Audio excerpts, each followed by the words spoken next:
Friends, काफी times अगर हम पेशेंट को कोई स्पाइन एंडोस्कोपी एडवाइस या ऑफर करते हैं तो सबसे पहला पेशेंट का जो क्वेश्चन या कंसर्न होता है वो ये होता है कि डॉक्टर साहब मैं अगर एंडोस्कोपी कराता हूँ तो मुझे कल को कोई दिक्कत तो नहीं आएगी। तो friends, I am doctor Mukul Kaushal and I am practising UBE spine specialist at Trinity hospital Zirakpur and I will be answering this question. And friends, we have to understand कि कुछ कॉमन कॉजेज होते हैं जो कि अगर एंडोस्कोपी के बाद पेशेंट को हो जाए तो पेशेंट को दिक्कत आ सकती है। मोस्ट कॉमन स्पाइन एंडोस्कोपी करने की इंडिकेशन जो होती है स्पाइन पे वो होती है एक स्लिप डिस्क। स्लिप डिस्क का मतलब जब वो नॉर्मल डिस्क जो कि अपनी नॉर्मल जगह पे एक शॉक अब्जॉर्बर का काम कर रही है, अगर वो अपनी जगह से निकल जाए और वो नसों को दबाए तो उसके कारण पेशेंट को बहुत सीवियर शियाटिका होता है, जिसके कारण पेशेंट काम नहीं कर पाता। और अगर पेशेंट्स को मेडिसिन के बाद और फिजियोथेरेपी के बाद आराम नहीं आ रहा और अगर मैंने उनकी एंडोस्कोपी कर दे तो usually during the endoscopic procedure it is not that we remove the entire total disc, only the part of the disc which has come out, वो अब एक तरह से बीमारी बन गई है। तो हम बस उतना ही डिस्क का एरिया क्लीन करते हैं ताकि हम नर्व्स के ऊपर से जो प्रेशर है वो प्रेशर रिलीव कर दे, जिसके कारण पेशेंट का शियाटिका रिकवर कर जाता है। बट नॉर्मल डिस्क जो अपनी जगह में है वो अपना शॉक अब्जॉर्बर का काम कर रही है। बट होता क्या है, एज के साथ साथ स्पाइन में भी डिजेनरेशन होती है, तो कभी कभार वो डिजेनरेशन के कारण अगर वो डिस्क और वीक हो जाए वो दोबारा बाहर निकल सकती है। पेशेंट्स को आफ्टर एंडोस्कोपी कुछ प्रिकॉशंस फॉलो करना को बताया जाता है। क्या डूज एंड डोंट्स होते हैं, एक्सरसाइजेस, फिजियोथेरेपी कैसे करनी है, स्पाइन का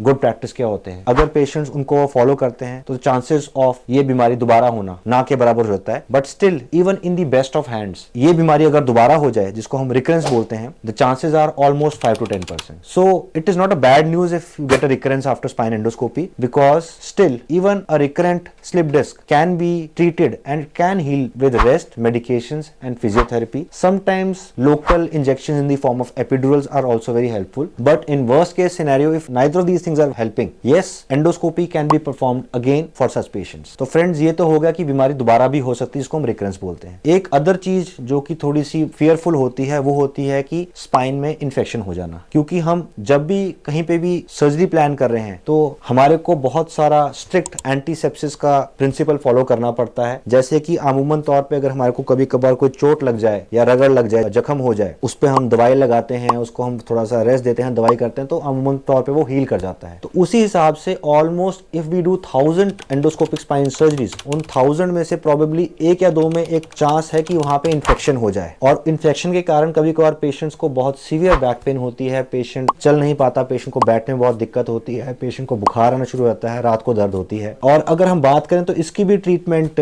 स्टार्टिंग में बेड रेस्ट ही होती है, and sometimes you have to start antibiotics for a long period of time, and most of the patients they do recover. But कभी कभार अगर इससे भी रिकवर ना करो तो हम उसको एंडोस्कोपी के जाके अंदर इन्फेक्शन को वॉश आउट कर देते हैं, जिसके कारण पेशेंट्स का रिकवरी काफी फास्ट हो जाता है। अब अगर बात करें कि डॉक्टर साहब open surgery versus endoscopic spine surgery, what are the risk of infection, it all depends upon what is the complexity of the procedure. अगर हम एक सिंपल डिस्क सर्जरी की बात करें तो एंडोस्कोपी में almost there is a 0.1 to 0.2% chances of infection, whereas that same infection risk in an open discectomy surgery would be around probably 3 to 5%. अगर हम एक एडवांस सर्जरी जिसको हम फ्यूजन सर्जरी बोलते हैं अगर उसकी बात करें तो उसमें the risk of infection in an open spinal fusion is almost two the tune of 15 to 20%। और जबकि अगर हम वही चीज अगर एंडोस्कोपिक फ्यूजन के माध्यम से अचीव करते हैं तो उसमें usually the risk of infection is 2 to 3%. So friends, yes, there is a risk of infection, but it is very minimal as compared to open spine surgery. और अगर इन्फेक्शन हो भी जाए तो भी patients can be treated very effectively. Thank you.